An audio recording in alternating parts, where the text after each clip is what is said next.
नमस्कार. 9:30च्या बातमीपत्रात मी मंजिरी मराठे आपलं स्वागत करते. सुरुवातीला एक नजर ठळक बातम्यांवर. मुख्यमंत्र्यांच्या हेलिकॉप्टरला निलंग्याजवळ अपघात. मुख्यमंत्र्यांसह सर्व सहकारी सुरक्षित. शेती आणि शेतकरी समृद्ध करण्यासाठी जलस्वातंत्र्याची लढाई हीच आजची देशभक्ती असल्याचं मुख्यमंत्र्यांचं प्रतिपादन. सत्तेत असलेल्यांना जनतेनं प्रश्न विचारत राहणं लोकशाहीला पोषक असतं, राष्ट्रपतींचं प्रतिपादन. आरोग्य सेवेसाठी देशाच्या उत्पन्नापैकी 2.5% खर्च करण्याचा केंद्र सरकारचा निर्णय. पंतप्रधान. देशात 3 वर्षात केंद्र सरकारनं राबवलेल्या विकासात्मक धोरणामुळे भारताचा आंतरराष्ट्रीय पातळीवर नावलौकिक. विनय सहस्रबुद्धे. बेळगाव इथल्या मराठी भाषक मोर्चासाठी जाणारे परिवहन मंत्री दिवाकर रावते यांना कर्नाटक पोलिसांनी सीमेवरच रोखलं. महाराष्ट्र कर्नाटक सीमावासियांच्या पाठीशी महाराष्ट्र सरकार ठामपणानं उभं. दिवाकर रावते. केंद्र आणि राज्य सरकारच्या शेती विकास विषयक निर्णयांची माहिती देण्यासाठी भाजपाची आजपासून शिवार संवाद यात्रा. आणि शेतकऱ्यांना सक्षम करण्यासाठी असलेल्या उन्नत शेती समृद्ध शेती मोहीम 15व्याचा आजपासून राज्यात प्रारंभ. आता सविस्तर वृत्त. मुख्यमंत्री देवेंद्र फडणवीस यांच्या हेलिकॉप्टरला आज लातूरमधल्या निलंगा इथं अपघात झाला. मात्र यात कोणालाही इजा झाली नाही. लातूरहून मुंबईकडे येण्यासाठी हेलिकॉप्टरनं उड्डाण केल्यानंतर काही क्षणातच ते खाली कोसळलं. या अपघातानंतर मुख्यमंत्र्यांनी आपण आणि आपले सहकारी सुखरूप असल्याची माहिती दिली.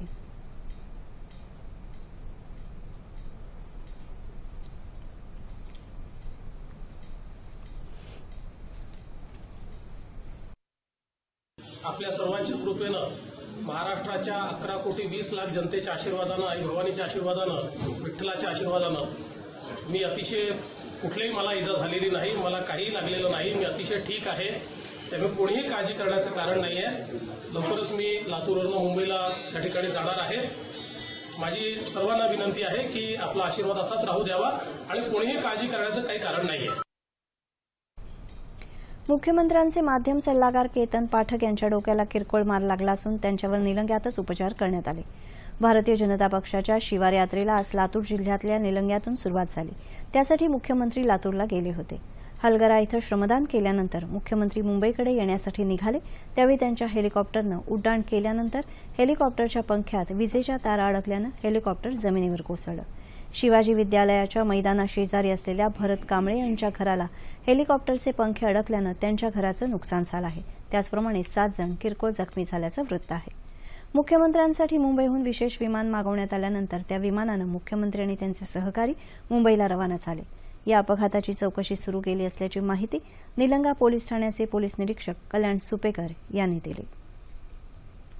शेती आणि शेतकरी समृद्ध करण्यासाठी सरकार अनेक योजना राबवत असून आजच्या काळात जलस्वावलंबनासाठी जलस्वातंत्र्याची लढाई म्हणजेच देशभक्ती आहे असं प्रतिपादन मुख्यमंत्री देवेंद्र फडणवीस यांनी लातूर जिल्ह्यातल्या निलंगा तालुक्यामधील हलगरा इथं केलं.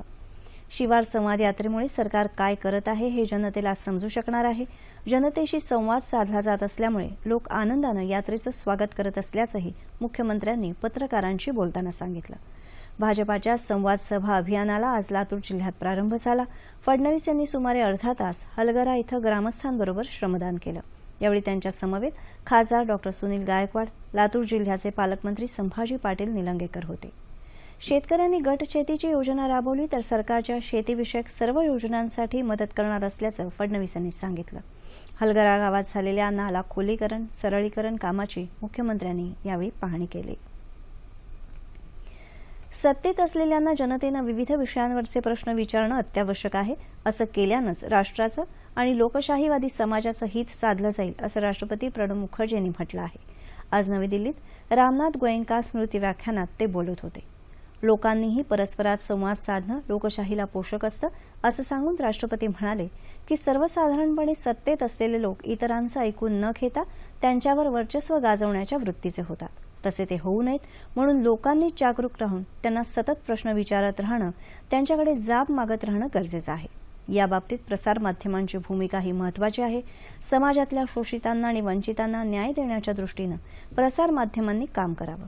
सुदैवानं भारतातली प्रसारमाध्यमं आपलं काम चोख बजावत आली आहेत, असंही राष्ट्रपती म्हणाले. कर्करोगावरील उपचारासाठी देशात 4 नवीन रुग्णालयांची स्थापना करण्यात येणार असून कर्करोग रुग्णांना परवडणाऱ्या किमतीत उपचार उपलब्ध करून देण्यावर सरकारचा भर राहील, अशी माहिती पंतप्रधान नरेंद्र मोदी यांनी आज नवी दिल्लीत दिली. टाटा मेमोरियल सेंटरच्या प्लॅटिनम ज्युबिलीनिमित्त आयोजित कार्यक्रमात एका पुस्तकाचं प्रकाशन आज पंतप्रधानांच्या हस्ते करण्यात आलं. त्यावेळी ते बोलत होते. या कार्यक्रमाला टाटा उद्योग समूहाचे प्रमुख रतन टाटा उपस्थित होते. देशाच्या सकल राष्ट्रीय उत्पन्नापैकी 2.5% हिस्सा आरोग्य आणि आरोग्याशी संबंधित क्षेत्रावर खर्च करण्याचा निर्णय आपल्या सरकारनं घेतला आहे. त्यामुळे लोकांच्या दाराशी आरोग्य सेवा उपलब्ध होऊ शकणार आहे. व्यक्ति को सस्ते से सस्ता इलाज मिले और अच्छे से अच्छी सुविधाओं के साथ मिले, इसी लक्ष्य को ध्यान में रखते हुए 15 वर्षों के बाद इस सरकार ने एक नए नेशनल हेल्थ पॉलिसी बनाई है. सरकार का इरादा आने वाले वर्षों में जीडीपी का 2.5% तक स्वास्थ्य पर खर्च करने का हमारा इरादा है. मैं जानता हूं कठिन है, लेकिन संकल्प करके आगे बढ़ने की दिशा में हमने सोचा है. केंद्र सरकारच्या धोरणांमुळे भारत आंतरराष्ट्रीय स्तरावर उत्तम शासनकर्ते म्हणून नावलौकिक मिळवत आहेत, असं मत भारतीय जनता पार्टीचे राष्ट्रीय उपाध्यक्ष विनय सहस्रबुद्धे यांनी व्यक्त केलं. केंद्र सरकारच्या वर्षपूर्तीनिमित्तानं देशभरात गेल्या 3 वर्षात सरकारनं केलेल्या कामाचा आढावा जनतेसमोर ठेवला जात आहे. मुंबईत आज सहस्रबुद्धे यांनी यासंदर्भात माहिती दिली. सरकारनं देशाच्या अर्थव्यवस्थेत बदल घडवून आणले. ई गव्हर्नन्सच्या माध्यमातून भ्रष्टाचार दूर करण्यात आला. गरीब आणि दुर्लक्षित वर्गांच्या सक्षमीकरणासाठी असंख्य योजना आणल्या. अनुसूचित जाती जमाती आणि ओबीसींच्या कल्याणाकरता वेगवेगळे उपक्रम राबवले. तसंच युवांकरता कौशल्य विकास, उद्योग आणि रोजगार अशी विकासाची साखळी तयार करण्यात आली, असंही त्यांनी सांगितलं. राजकीय इच्छाशक्तीच्या जोरावर हे सरकार सुशासन आणण्याचा प्रयत्न करत आहे आणि त्या इच्छाशक्तीची अनेक रूपं, मग ते सर्जिकल स्ट्राईक्स असतील, वेगवेगळ्या प्रकारे वेगवेगळ्या योजनांना आकार देण्यासाठी घेतलेल्या स्टेप्स, त्यासाठी उचललेली पावलं असतील आणि अनेक कठीण वाटणारे डिमॉनिटायझेशन सारखे निर्णय असतील, याच्यातनं राजकीय इच्छाशक्तीचा एक ठोस परिचय गेल्या 3 वर्षात आपल्याला झाला आहे. निवडणुकीदरम्यान दिलेली सर्व आश्वासनं या सरकारनं पूर्ण केली आहेत. मात्र या काळात कुठल्याही घोटाळ्याचा आरोप सरकारवर नाही, असंही ते म्हणाले. मेक इन इंडियाच्या माध्यमातून रोजगार वाढला, असंही त्यांनी स्पष्ट केलं. काश्मीरमध्ये सुशासनाच्या माध्यमातून तसंच राबवत असलेल्या विकासात्मक प्रकल्पांमुळे तिथे होत असलेल्या सुधारणांमुळे फुटीरतावादी बिथरले आहेत, असंही ते म्हणाले. सरकार राबवत असलेल्या योजनांची माहिती शेतकऱ्यांना थेट मिळावी याकरता भाजपाचे सर्व प्रतिनिधी खेड्यांमध्ये जाऊन संवाद यात्रेच्या माध्यमातून माहिती देणार आहेत, असं भाजपाचे प्रवक्ते माधव भांडारी यांनी यावेळी सांगितलं.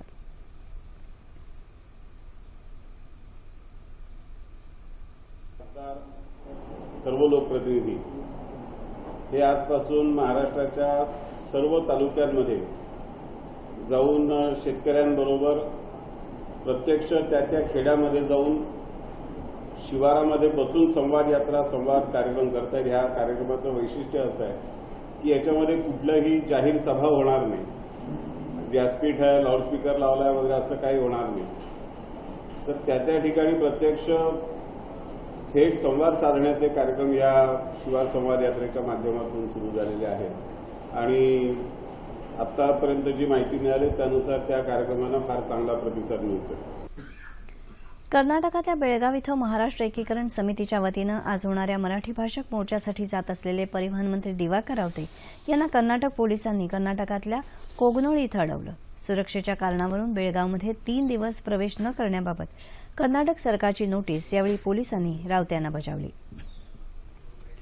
कर्नाटकचे नगरविकास मंत्री रोशन बेग यांनी जय महाराष्ट्र म्हणण्यावर घातलेल्या बंदीवरून सीमावासियांमध्ये प्रचंड नाराजी निर्माण झाली होती. या पार्श्वभूमीवर आज महाराष्ट्र एकीकरण समितीनं मोर्चाचं आयोजन केलं होतं. मराठी भाषक आणि कन्नड पोलीस समोरासमोर आल्यामुळे काही क्षण या ठिकाणी तणावाचं वातावरण निर्माण झालं होतं. हा प्रश्न आपण राज्य मंत्रिमंडळ बैठकीत उपस्थित करणार असून चंद्रकांत पाटील यांनी सर्वोच्च न्यायालयात सीमावासियांची भूमिका ठामपणे मांडावी असं आवाहन दिवाकर राऊत यांनी केलं आहे. महाराष्ट्र शासन सीमावासियांच्या पाठीशी आजही ठामपणे उभं आहे. हा संदेश तुमच्या मुख्यमंत्र्यांना द्या असं पोलीस अधिकाऱ्यांना राऊत यांनी ठणकावून सांगितलं आणि ते कोल्हापूरला परतले. 3 दिवस प्रवेशाकरता त्यांनी बंदीची नोटीस बजावली आणि तो आदेश होता तो कन्नडमध्ये होता. तुम्ही सांगितलं आहे का मला वाचता येत नाही त्यामुळे मला जाऊ द्या. तर मग त्यांनी ते त्यांच्या अधिकाऱ्यांनीच पूर्ण मराठीमध्ये ते मला समजावून सांगितलं. आणि योगाग असा आहे की ज्या मराठीला विरोध करणारं सरकार आहे त्या सरकारला आज या निमित्ताने का होईना कन्नड सरकारला मराठी बोलावं लागलं. शेतकऱ्यांच्या प्रश्नांवर कायमस्वरूपी उपाययोजना करण्यासाठी सरकार प्रयत्नशील आहे असं महसूल मंत्री चंद्रकांत पाटील यांनी आज सांगितलं. राज्य शासनानं कृषी विकासाच्या योजनांची माहिती देण्यासाठी विविध जिल्ह्यांमध्ये शिवार संवादाचं आयोजन केलं आहे. कोल्हापूर जिल्ह्यात वडनगे इथं महसूल मंत्र्यांनी आज शिवार संवाद सभा घेतली त्यावेळी ते बोलत होते. पावसाचा प्रत्येक सेम साठवावा तसंच गट शेतीचा पर्याय स्वीकारावा असं आवाहन त्यांनी यावेळी केलं. सरकारी योजना जनतेपर्यंत पोहोचण्यासाठी तरुणांनी पुढाकार घ्यावा असं पाटील यांनी सांगितलं.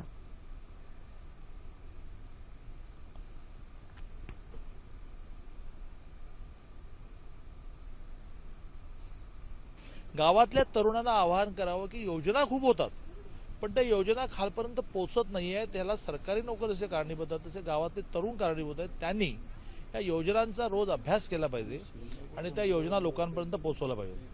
आणि त्यामुळे सरकारी योजना लोकांपर्यंत पोहोचतात की नाही, त्याचा फायदा होतोय की नाही, या योजना पोहोचवण्यासाठी तरुणांची भूमिका काय करता येईल अशी शिवार संवाद यात्रा चाललेली आहे. ही काय विरोधकांनी काढलेल्या कर्जमाफीच्या मोर्चाला काय काय काय संघर्ष यात्रांना वगैरे काही उत्तर नाही. विरोधकांचं जे काम आहे ते विरोधक करतात, आमचं जे काम आहे ते आम्ही करतो. राज्यातल्या शेतकऱ्यांना पुरेशी वीज मिळावी याकरता वीज साठवण्याची यंत्रणा उभारण्याचं आश्वासन भाजपाचे महाराष्ट्र प्रदेश अध्यक्ष रावसाहेब दानवे यांनी आज दिलं. ते नंदुरबार इथं घेतलेल्या शिवार संवाद सभेत बोलत होते. सहकार मंत्री सुभाष देशमुख यांनी आज शिवार यात्रेअंतर्गत सांगली जिल्ह्यातल्या सावलज आणि रांजणी गावातल्या शेतकऱ्यांशी संवाद साधला. जलशिवार योजनेचं रूपांतर आता लोकचळवळीत झालं आहे असं देशमुख यांनी यावेळी सांगितलं.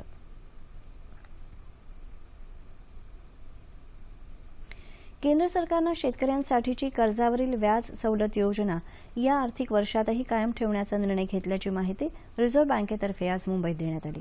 या योजनेनुसार शेतकऱ्यांना 3 लाखांपर्यंतच्या लघु मुदतीच्या कर्जावर 60% व्याज द्यावं लागेल. शेतकऱ्यांनी कर्ज प्रामाणिकपणे ठराविक मुदतीत फेडल्यास व्याजाचा दर 4% आणायलाही केंद्र सरकारची तयारी असल्याचं बँकेनं स्पष्ट केलं आहे. रोहिणी नक्षत्रावर शेतकऱ्यांची लगबग सुरू होते. उद्यापासून उगवणाऱ्या या नक्षत्राचा शेतीसाठी उपयोग होत असतो. राज्याच्या कृषी विभागानं हाच मुहूर्त साधून उन्नत शेती समृद्ध शेतकरी मोहीम पंधरवडा आजपासून प्रारंभ केला. कोकणात पावसाचं आगमन सर्वात आधी होतंय लक्षात घेऊन कोकण कृषी विभागानं उन्नत शेती समृद्ध शेतकरी अशी मोहीम याआधीच सुरू केली. आज त्याचा दुसरा टप्पा कोकणात सुरू झाला.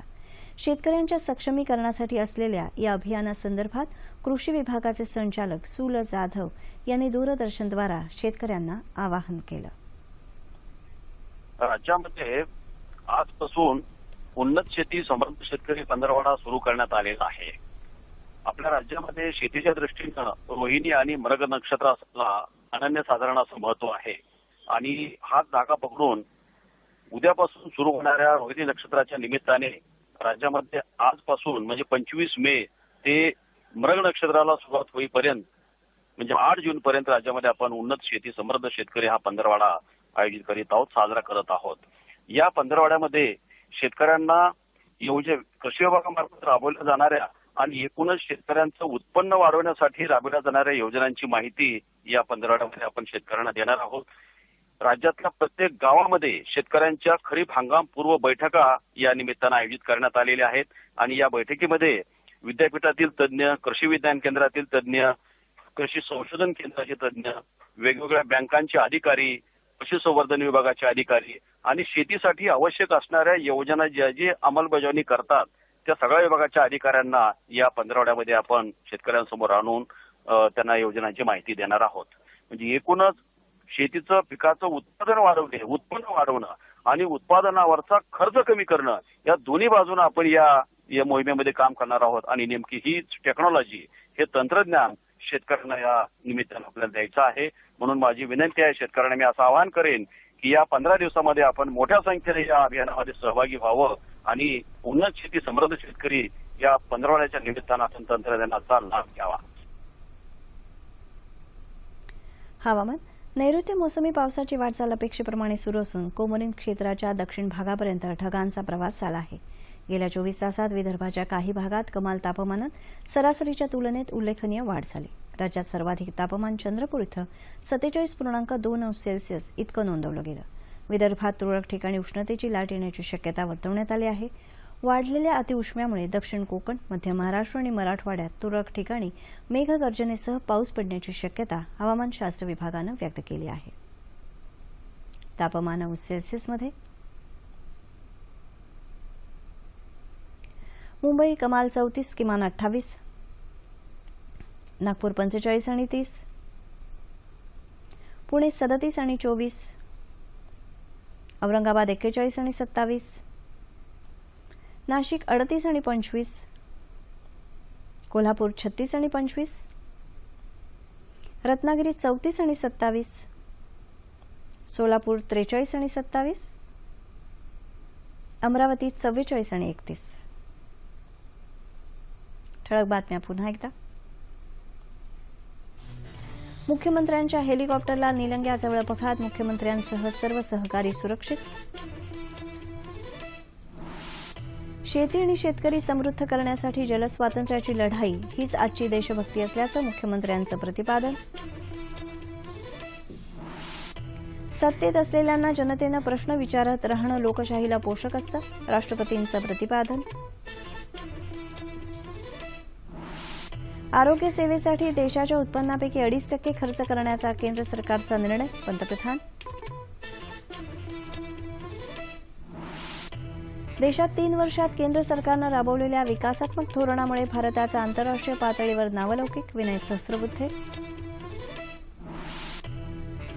बेळगाव इथल्या मराठी भाषक मोर्चासाठी जाणारे परिवहन मंत्री दिवाकर रावते यांना कर्नाटक पोलिसांनी सीमेवरच रोखलं.